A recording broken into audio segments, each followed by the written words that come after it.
संग्रामपुर में हत्या कर फेंकी गई लाश के मामले में खुलासा। प्रेम संबंध में आरोपी ने प्रेमिका के भाई की ईंट से कूंच कर की थी हत्या, 3 गिरफ्तार। शहर में भाई से विवाद के बाद बहन ने कमरे में फांसी लगाकर की आत्महत्या, पुलिस शव को कब्जे में ली। APSRA में निःशुल्क नीट की कोचिंग को लेकर हुआ एंट्रेंस एग्जाम, प्रथम 50 बच्चों को मिलेगी फ्री लॉजिंग, फूड, बुक्स आदि की सुविधा। तुर्कपट्टी में सूर्य प्रतिमा के प्राकट्य दिवस पर जलाभिषेक को लेकर हिमाचल प्रदेश के राज्यपाल ने सतलुज, रावी, व्यास समेत अन्य नदियों के जल को किया प्रस्थान। बिजली पानी बिना बिलबिलाए डॉक्टरों व स्टाफ ने पावर सबस्टेशन का किया घेराव, बिजली कर्मचारियों से हुई जमकर झड़प। पूर्वांचल एक्सप्रेसवे पर 244 माइलस्टोन पास बना बड़ा गड्ढा, बारिश के चलते गड्ढा, आवागमन रोक मरम्मत की कार्रवाई, सपा नेता ने उठाए सवाल। आजमगढ़ की दीदारगंज थाना क्षेत्र के संग्रामपुर में पिछले दिनों हत्या कर फेंकी गई युवक की लाश के मामले में आज पुलिस ने खुलासा कर दिया है। पुलिस लाइन में आयोजित प्रेस वार्ता में अपर पुलिस अधीक्षक ग्रामीण अरुण कुमार दीक्षित ने बताया कि 3 जुलाई को बरदह थाना के सराय मोहन की निवासिनी अनारा देवी ने अपने पुत्र राजेश की गुमशुदगी की रिपोर्ट दर्ज कराई थी और आशंका जताई थी कि जहां ठेकेदार बबलू के यहां वह काम करता था वह ठेकेदार उसकी हत्या कर दिया है। पुलिस ने उसी दिन संग्रामपुर से एक शव बरामद किया था जिसकी शिनाख्त राजेश पुत्र स्व सीताराम निवासी सराय मोहन के रूप में की गई। दीदारगंज थाना पुलिस और स्वाट टीम मामले के खुलासे में लगी रही। विवेचना में प्रकाश में आया कि राजेश की ही रिश्तेदारी सुल्तानपुर जनपद के अखंड नगर थाना क्षेत्र के परारवासुपुर में थी। रिश्तेदारी के युवक हर्ष रंजन उर्फ विक की पुत्र रामाश्रय से ही मृतक राजेश की बहन का प्रेम संबंध था, जिसको लेकर राजेश और हर्ष रंजन उर्फ विक्की से कई बार विवाद भी हुआ था।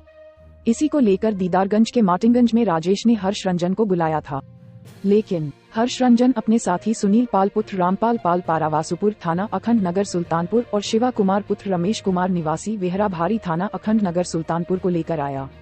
रास्ते में ही मौका पाकर राजेश कुमार की ईंट से कूंच कर हत्या कर संग्रामपुर के बाग में ही फेंक कर आरोपी फरार हो गए थे। पुलिस की जांच पड़ताल जारी थी। इसी क्रम में आज दीदारगंज थाना के बैरकडीह मोड़ के पास बाइक से तीनों आरोपी साथ में जा रहे थे कि पुलिस के हत्थे चढ़ गए। इनके कब्जे से 3 मोबाइल बाइक और पर्स बरामद किया है। आरोपियों ने बताया कि उन्होंने ईंट से कुचलकर राजेश की हत्या की थी। आजमगढ़ के शहर कोतवाली क्षेत्र के बद्रका पुलिस चौकी के समीप अटलस टैंक पास गुरुवार को सुबह 20 वर्षीय युवती ने अपने कमरे में फांसी लगाकर आत्महत्या कर ली। घटना के बाद सनसनी फैल गई और मौके पर लोगों की भीड़ जुट गई। मृतका का नाम खुशबू धरीकार, 20 वर्ष, पुत्री स्वर्गीय नन्हे धरीकार है। उसके माता पिता दोनों नहीं हैं। परिवार में एक भाई अरमान और बहन ज्योति है। बताया जा रहा है कि भाई से किसी बात को लेकर विवाद हुआ था, जिससे क्षुब्ध होकर उसने इस घटना को अंजाम दिया। फिलहाल सूचना के बाद मौके पर पुलिस पहुंच गई थी। शव कब्जे में लेकर औपचारिक कार्रवाई में जुटी थी। जांच पड़ताल की जा रही थी। पूर्व विधायक शाह आलम गुड्डू जमाली की तरफ से गरीब व साधारण परिवार से ताल्लुक रखने वाले बच्चों को नीट एंट्रेंस एग्जाम की तैयारी को लेकर फ्री लॉजिंग के साथ उच्च स्तरीय कोचिंग व्यवस्था निःशुल्क कराने को लेकर आज रानी की सराय चेक पोस्ट पर स्थित आजमगढ़ पब्लिक स्कूल पर एंट्रेंस एग्जाम आयोजित हुआ। परीक्षा को उच्च मानक के अनुसार बनाए रखने के लिए वैसा ही माहौल किया गया था जैसे असली में नीट एंट्रेंस की परीक्षा दी जाती है। परीक्षा को कंडक्ट कराने के लिए मैनेजर मोहम्मद नोमान ने बताया कि लगभग 800 अभ्यर्थियों ने इस परीक्षा के लिए ऑनलाइन और ऑफलाइन आवेदन किया था, जिसमें आजमगढ़ के अलावा मऊ, बलिया, गाजीपुर, अंबेडकर नगर से लेकर अलीगढ़, गाजियाबाद तक के अभ्यर्थी शामिल थे। उनमें से करीब 600 अभ्यर्थी इस परीक्षा में शामिल हुए। इस परीक्षा में प्रथम 50 स्थान पाने वाले अभ्यर्थियों को निःशुल्क रहने, खाने, कोचिंग, बुक्स, लाइब्रेरी आदि की व्यवस्था की जाएगी और यह पूरी तरीके से पूर्व विधायक मुबारकपुर गुड्डू जमाली की तरफ से उपलब्ध किया जाएगा। उन्होंने कहा कि बच्चों को पढ़ाने के लिए अनुभवी व विशेषज्ञ शिक्षकों को कर्नाटक, कोटा, मुंबई जैसे शहरों से यहां पर रखा गया है। इसके अलावा नीट में आजमगढ़ से अच्छा स्कोर करने वाले अभ्यर्थी भी ऑनलाइन व ऑफलाइन यहां पर एडमिशन लेने वाले बच्चों को गाइडेंस देंगे। उत्तर प्रदेश के कुशीनगर जनपद स्थित तुर्कपट्टी में भगवान सूर्य की प्रतिमा के प्राकट्य दिवस पर आयोजित सूर्य प्राकट्य उत्सव के दिन भगवान सूर्य की मूर्ति का अभिषेक करने के लिए देश की समस्त पवित्र एवं धार्मिक नदियों के जल का संकलन किया जा रहा है।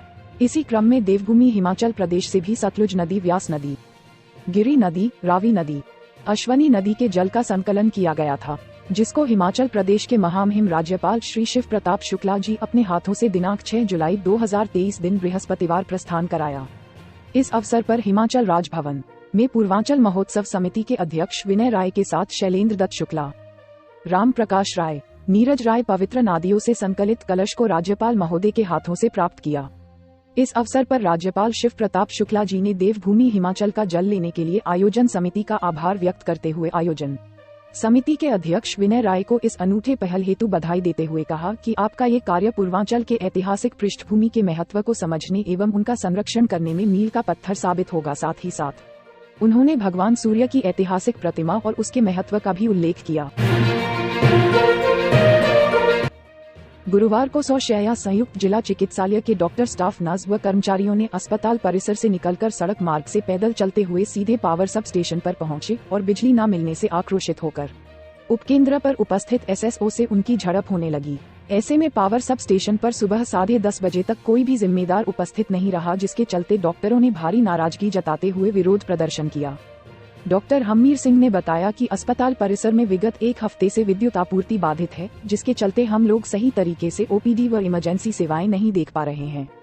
ऑपरेशन के मरीजों को सबसे अधिक कठिनाइयों का सामना करना पड़ रहा है।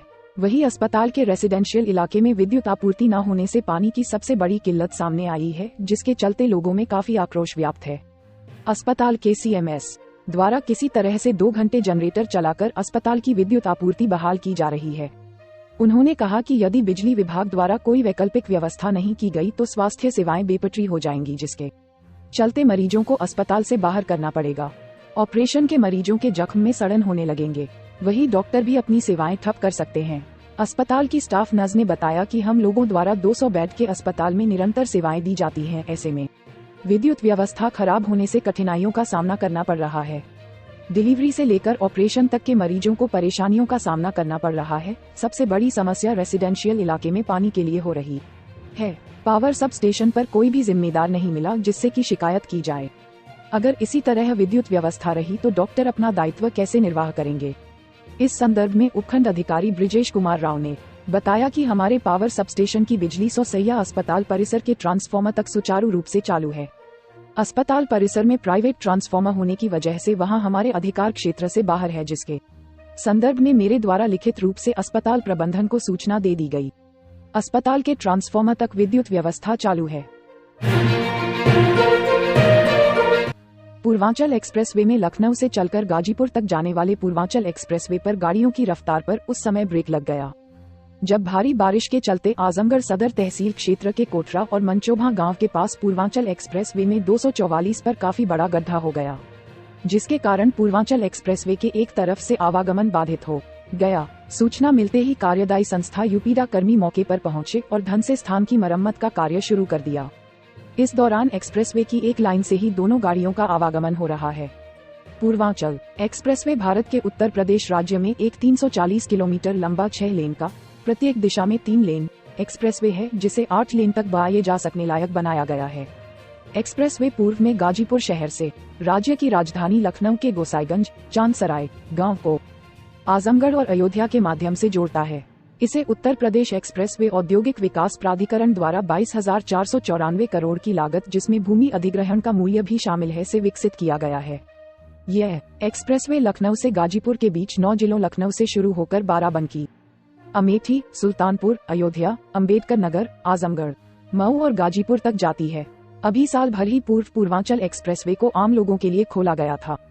पिछले वर्ष हुई बारिश के समय बड़ा गड्ढा हुआ था, जिसे किसी प्रकार से भरकर काम चला गया था। अब एक बार फिर गड्ढा होने से सपा नेता ने सवाल खड़ा किया है।